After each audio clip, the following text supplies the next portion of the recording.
Greetings to all of you.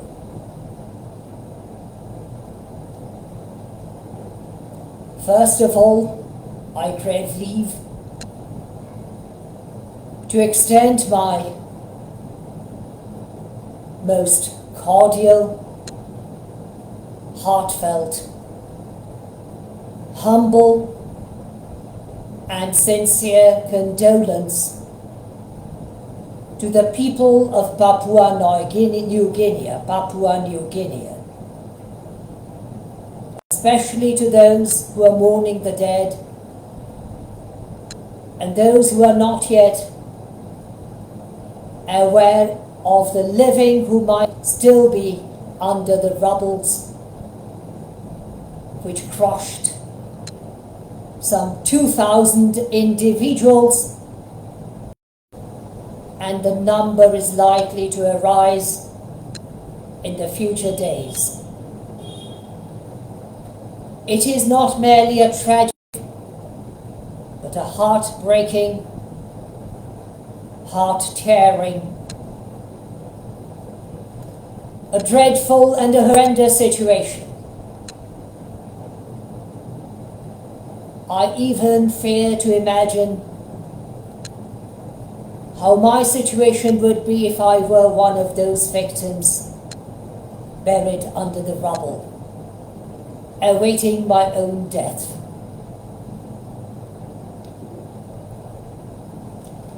I also crave leave to extend my condolence to the kin and the friends of all those who lost their loved ones in the recent past, including in Mexico, in Afghanistan, my neighboring country Pakistan, and also in my own country India, which included babies and children dying due to the negligence of an unregistered hospital. No doubt, I also share the grief of the people, those who were in a refugee camp and died recently on a fire accident, probably caused by a missile attack launched by the defense forces of the State of Israel. It is always very sad if even a single innocent person dies. We have no right to take a single innocent life because we cannot create one. Returning to the sacred Torah or the Holy Bible, especially the Old Testament of the Holy Bible, we see very clearly that God Himself, God the Almighty, says very clearly to His first chosen people, Israel, that they should not condemn the innocent nor spare the guilty.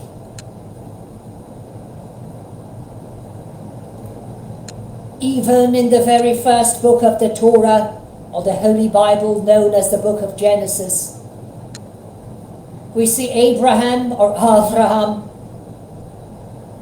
pleading with God the Almighty after the three angels, perhaps according to the Christian doctrine, the Trinity, had been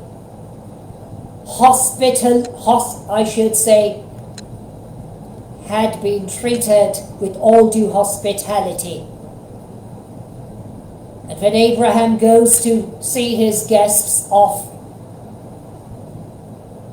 and the Almighty remains with him, he questions whether the Almighty would spare the places of Gomorrah and Sodom, or Sodom and Gomorrah.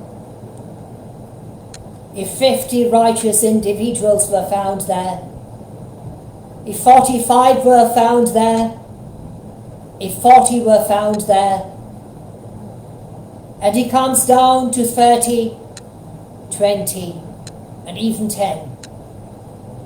And the Almighty assures Abraham that he would spare the place for the sake of 10 righteous individuals.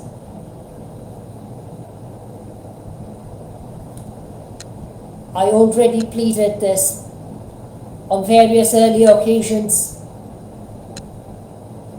craving the attention of His Excellency, the Honourable President of the State of Israel, and the Honourable Prime Minister of the State of Israel,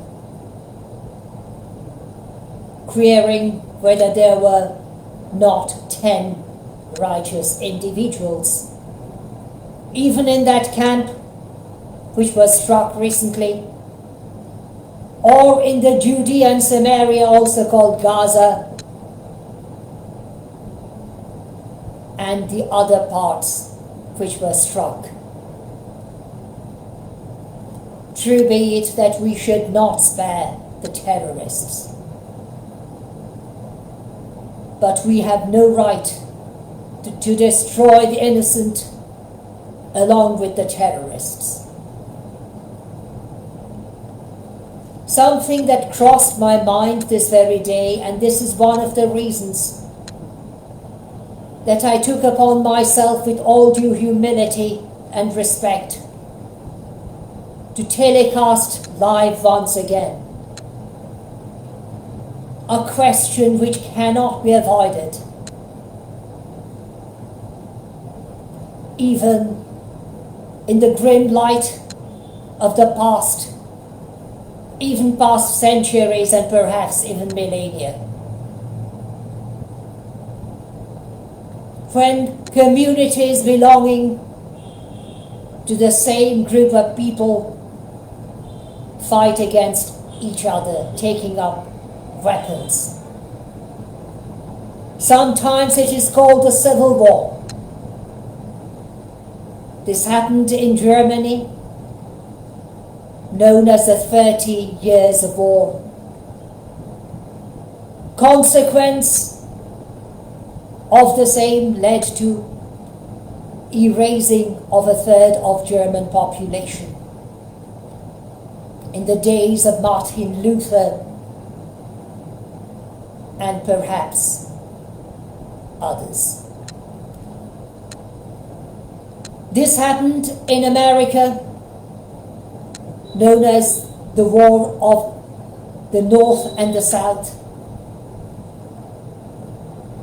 while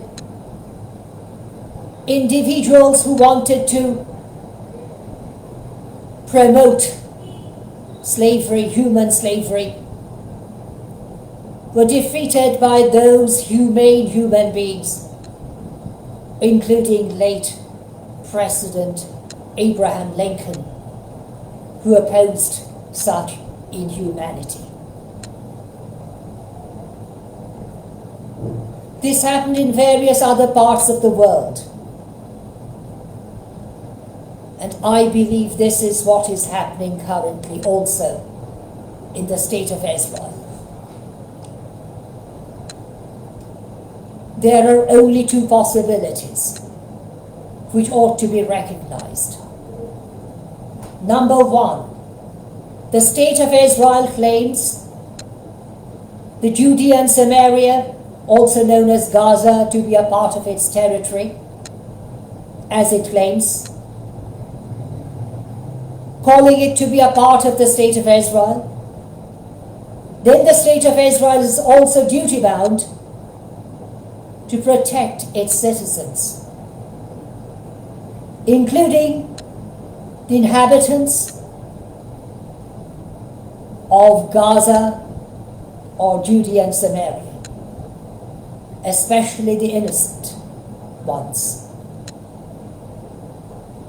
Alternatively, the State of Israel cannot claim Judea and Samaria and those parts which were annexed after the Israeli-Egyptian war to be a part of the State of Israel. I reiterate, there were only two possibilities, not a third one. Either the State of Israel maintains its view that Judea and Samaria is a part of the State of Israel, then the State of Israel remains duty-bound to protect its own citizens, including the Arabian-speaking or Arabic-speaking Israelites, who are also known as Palestinians at this very moment. Or the State of Israel cannot claim that part to be its own. This is not merely a situation in the Middle East. This happened in various parts of the world to which I referred earlier, which included Germany. Now, no doubt, Germans are reunified, and whether they belong to the East or the West, North or the South, they are Germans. They are recognized by the basic laws known as Grundgesetz, also the Constitution of the Federal Republic of Germany, as equal. And this is clearly stated in that very first article of Grundgesetz, of the German Constitution, which says, Würde des Menschen ist untastbar. The dignity of human beings are non-violable. This is most certainly recognized in the United States of America today. People from the North and the South work together. They become members of the Parliament, or I should say the American Congress, both the Senate and the House of Representatives, and they even become presidents. This is necessary also in the Middle East, currently in the State of Israel. Returning to the sacred Torah or the Old Testament of the Holy Bible,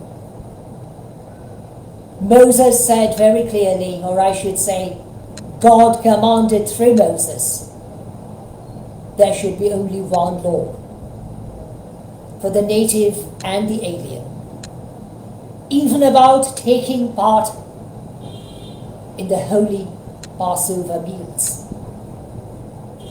This is very clearly stated in the book of Exodus. So should it be today in the Middle East.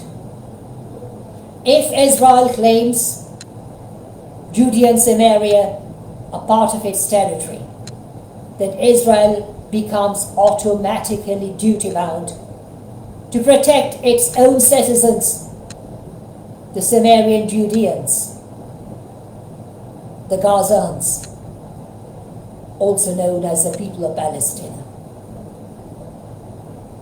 And if the State of Israel denies this, natural justice and equity deny them of those territories. However, this is a process which cannot take place in a single day. It is a long-running process which has to be very, very thoughtfully brought into effect even by promulgating a modified constitution. Two different language-speaking peoples inhabiting in one state, side by side, as it is also seen in various other parts of the world, including the Federal Republic of, I beg your pardon, including the Confederation of Switzerland, where there are not merely 3 but 4 communities, namely the German-speaking, the French-speaking, the Italian-speaking, and a very little minority known as Rheto-Romanic-speaking. As it is seen also in the Kingdom of Belgium, people speaking different languages are united as the Belgians. This is also, and it should be the case also in my own country, the Republic of India, where we have too many different languages and communities forming one nation known as the Indians. I'm not referring to the American Indians, who were named after India, but I'm referring to the people of the current Republic of India. Alas, we fail to recognize this time and time again. But let our errors not be a hindrance to the rest of the world, including the people, the inhabitants of the State of Israel. This is, however, far-fetched, as I already said.